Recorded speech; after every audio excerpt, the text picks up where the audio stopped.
Hey guys, so this is going to be my final video in, I guess, what could be called my social ills series. I've spoken about white privilege and Black Lives Matter, and I just want to finish this up because these are the kind of things I see around me and they're in my head, and I just think if I can get them out, who knows, maybe my finding clarity will help you find clarity. That's always the hope. But I want to address these last two things very quickly. The first one is a challenge, and then the second one is a suggestion.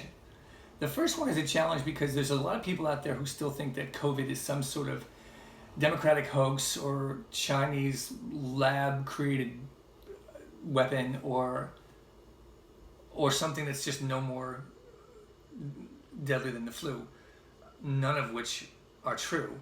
And I can say that with a lot of certainty, not because I heard it on CNN, not because I got it from MSNBC or even Dr. Fauci, but I got it from people I know who are working in the field, who are medical professionals working in that field, and it is what they say it is. What I would challenge you to do, don't believe me and don't believe Fauci and don't believe the White House and don't believe CNN or OAN or Breitbart or Fox or MSNBC, don't believe any of them.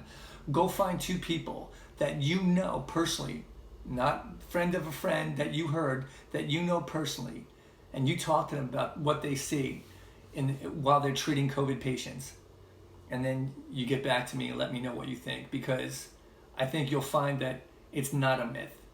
That's as bad as they say it is. And if anything, the numbers aren't being doctored, they're being underreported. And to the point of, the whole, well, they want to classify people as COVID because they get money. That's not happening. Don't forget that the current administration wants nobody classified as COVID patients. So they're being encouraged to not classify people as COVID. You find out. You talk to people. Talk to people in the medical profession who are serving COVID patients, and you tell me what you find. Be interested to know. Second thing, defunding the police. When I first heard this, I was very concerned, as a lot of people are, defund the police. What do you mean? And then, of course, on the heels of that was the whole abolishing the police kind of thing. And I'm not about that at all. But defunding the police, as the police are kind of, going right now, then is a good idea, because the police are being more and more militarized. And that is not a good thing. What we need is policemen who are trained, who are doing a job for which they're completely qualified for.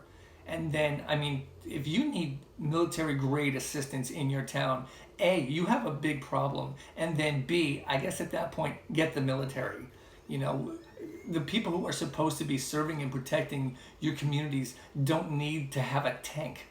But they do need training, because they do need training to keep themselves safe. They do need training on how to de-escalate a situation, how to maintain their composure in a physical situation.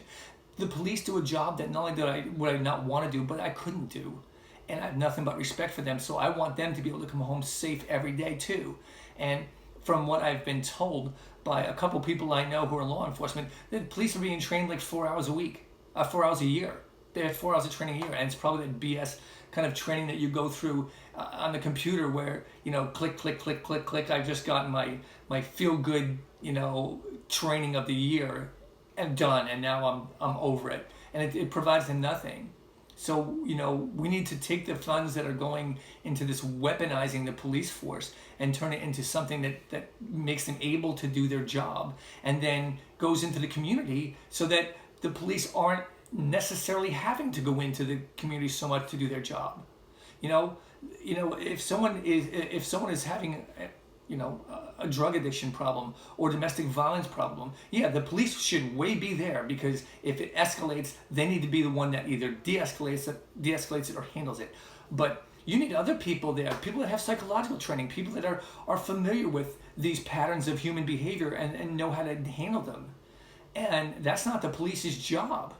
So, they're being asked to do a job they're not qualified for. They're being put in situations that require them to maintain composure, and they're not trained for that. And we just see this more and more and more. So Defunding the police is just another way of saying, let's reallocate funds where they will do the most good for everybody.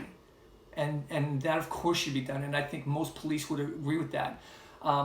If you guys know me at all, you know the worst thing I think is going on right now is a demonization of the other point of view. It doesn't matter what the beginning point of view is. I want you to be very, very clear on something. I really, really have nothing but respect for the police. I am not about abolishing the police force, and I certainly think that they should be respected and taken care of. And that's why defunding the police is a good idea. Militarizing them hasn't worked. So why don't we try something that does? So that's it. I'm going to leave it right there. My next videos are going to be something a little bit more about your life and my life, and how we can make them better. We're all in this COVID mess together, and there's a lot of things I've learned over the course of the years, having to reinvent a couple different times, and I would love to share them with you.